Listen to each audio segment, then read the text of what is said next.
Did you think you're coming with us? I'm going with my family. I don't want a stranger tagging along with us. Besides, my husband is disabled and is nothing but a burden now. If I bring him with us, he would ruin the fun. You have to stay behind and take care of him by yourself. You used to be an angel in white, so you can't say no, can you? I brought you here for that purpose in the first place. So do your part.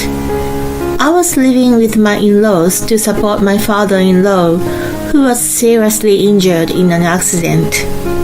One day, I was in the kitchen doing my chores without a clue when my mother-in-law and my husband left the house with a large suitcase in their hands. They didn't care about my father-in-law's condition.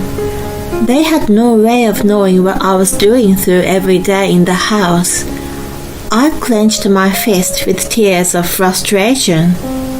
Shall we go too? I turned to face the sudden voice and was shocked to see the appearance of my father-in-law. 10 days later, this story took a turn of events. I'm Beth, 28 years old. I used to work as a nurse at a nearby hospital.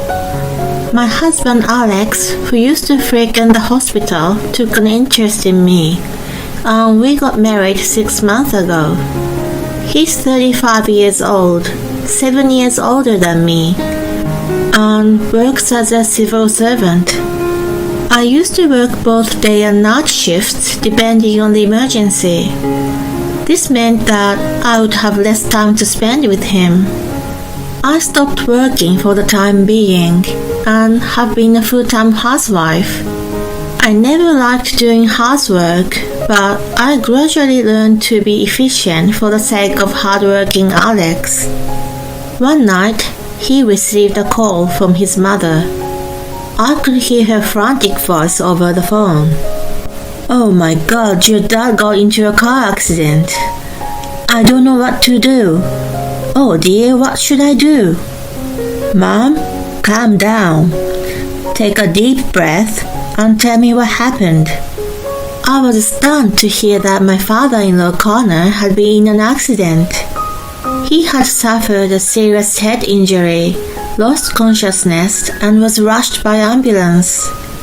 Fortunately, he survived, but the doctor said that his brain was damaged and that he would need adequate care for the rest of his life. This is terrible. Beth, will you move in with my parents?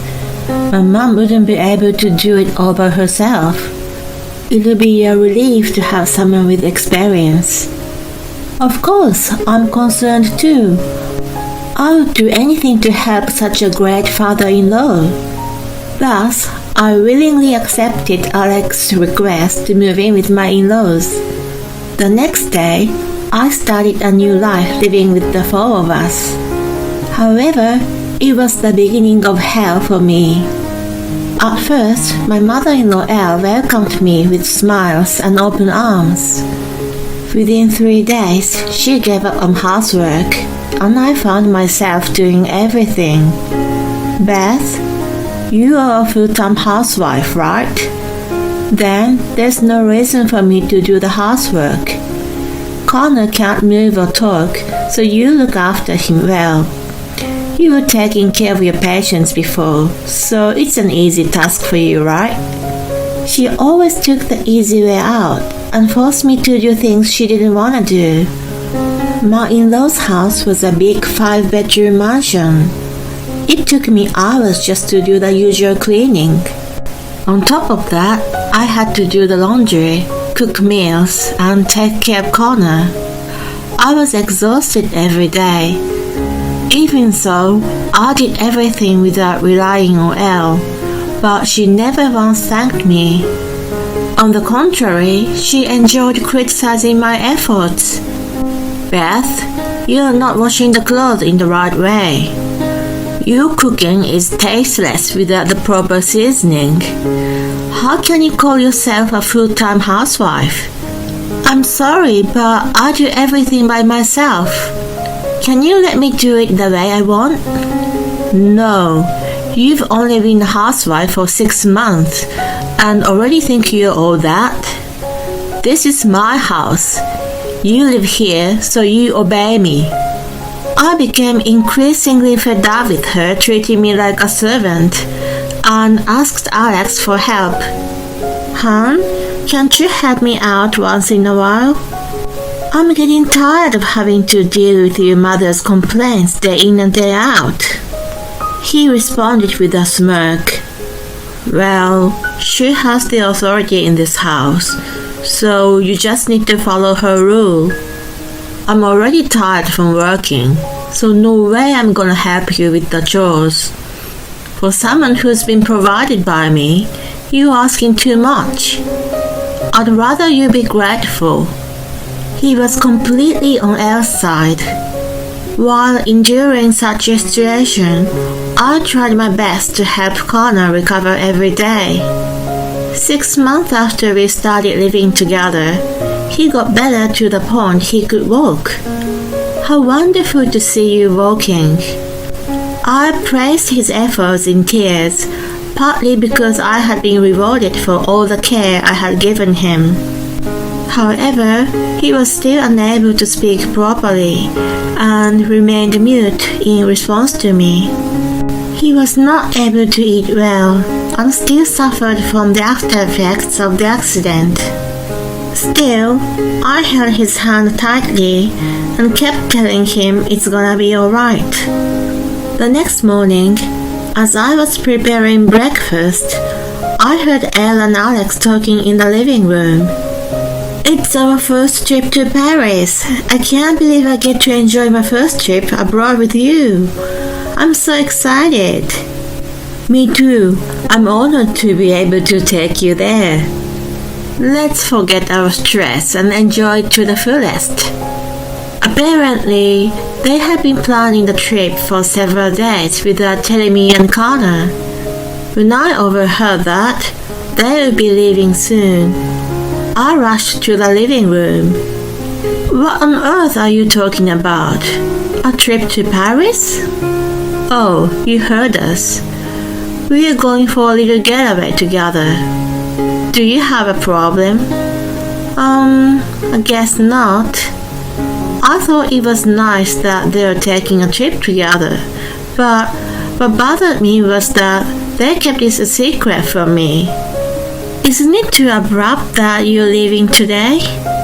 Why didn't you tell me in advance? I've always wanted to visit Paris. I'm hurt that you didn't include me in your planning. What are you talking about? You're staying at home, of course. Even if I told you, I knew you would stop us anyway, so I decided to tell you on the day. And I don't want to bring my disabled husband with me. I don't want the hassle for sure. You're a housewife who can't even do the job properly. Why don't you be useful at least for a change? I'm just glad to get away from Connor. Seeing my bewildered face, Elle smiled triumphantly and kept speaking ill of him.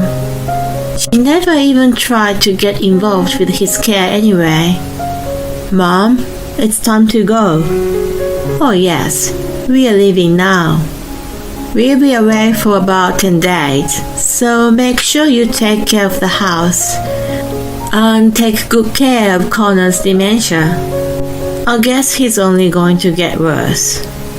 I couldn't help but gasp at her insolent attitude toward her own husband. How could you say such a terrible thing? Shouldn't you wish for him to get better as a wife? Your husband is in such a condition, and you two are carelessly going away. What is wrong with you? Please cancel it now. I wanted to stop them from leaving with physical force if I could. What are you talking about? We've been looking forward to this trip, and you are trying to ruin our mood.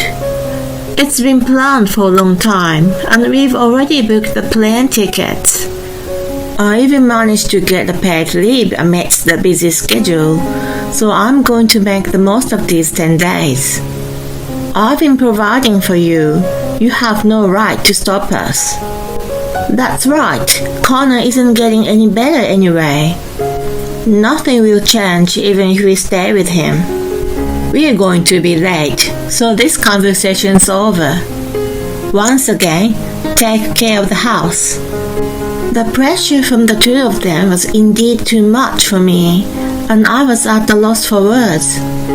They quickly ran out without saying bye to Connor, but leaving me with orders. Not only Elle, but also Alex had abandoned me. I wanted to start wailing on the spot, but I could not show my tears in front of Connor. I brought breakfast to him with a smile, as if nothing had happened. The moment I put the tray on the bedside table, "Are those two gone already?" To my surprise, he was able to talk. He even stood up from the bed without a problem. What are you doing? You can speak? They've already left. I replied in amazement. Then we are leaving too.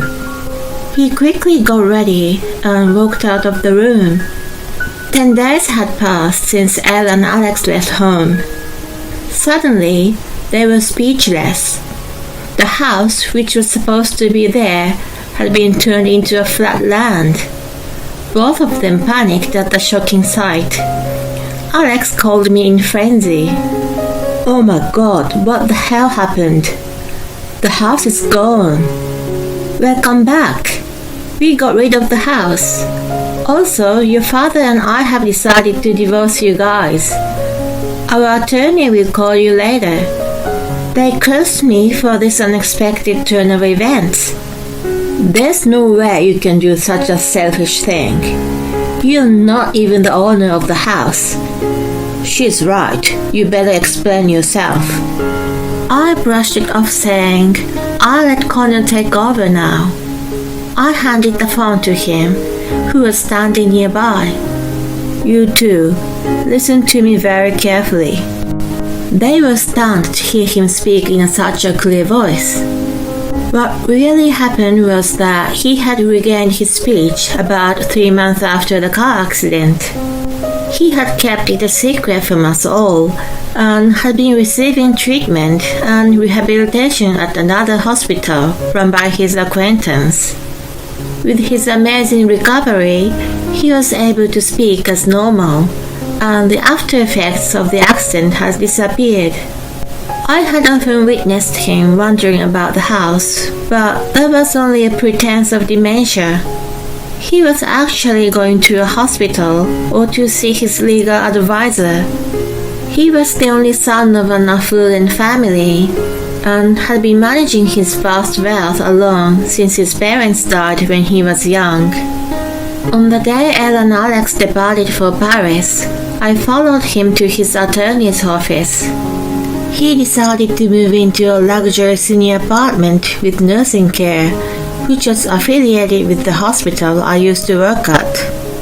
As a token of appreciation, he offered me a sum of money for my immediate living expenses and a residence in one of his apartment buildings. After that, he sold his house to a real estate company. We both packed up and moved into our new homes. Connor had seen more than enough of Elle and Alex's nasty nature over the past few months.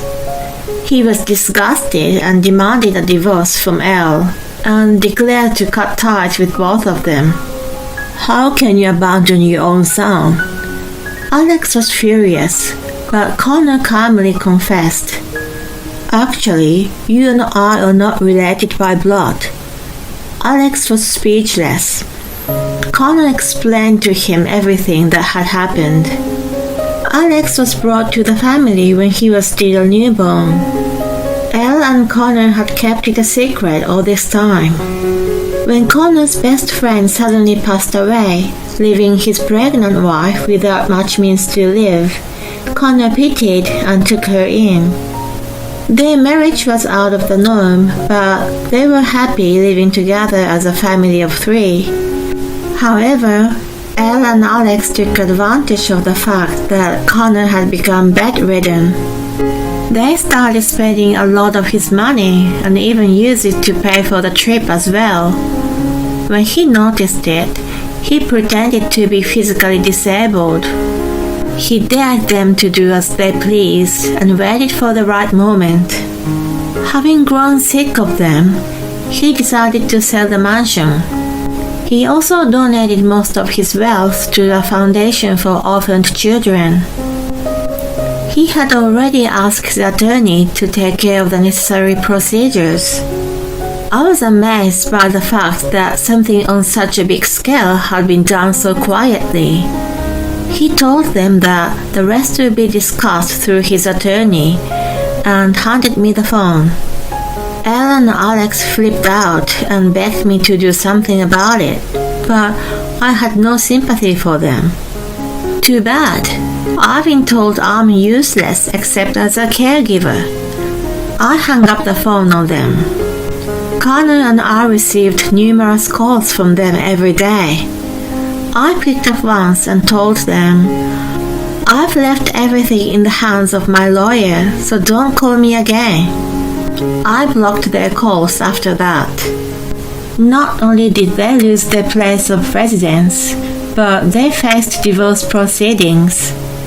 They were also shocked to find out that most of the property was donated to a foundation, and there would be no distribution of their inheritance. In addition, Alex was forced to resign after his employer found out that he had falsely requested family paid leave when he went on the trip. After resigning, he's been working part-time while looking for a new job. Naturally, Elle has to work to make ends meet. She's been working as a cleaner from early in the morning until late at night. They are now living together in a small apartment.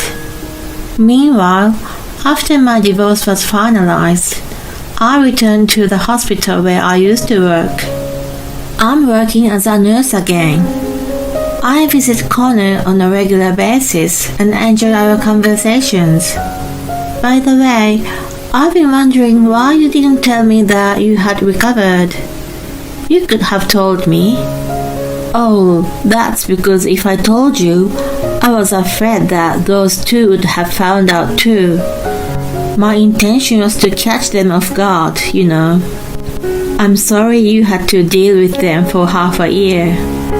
I sincerely apologize. No, I was so ready to leave them anyway. Rather, I thank you for giving me the opportunity. You always cared about me. I hope I have repaid your kindness. Thank you too. He treats me like a real daughter, and I will always love him. I am truly grateful to have met such a kind man, despite everything that happened. While I work hard as a nurse, I hope to find a wonderful man in my life soon.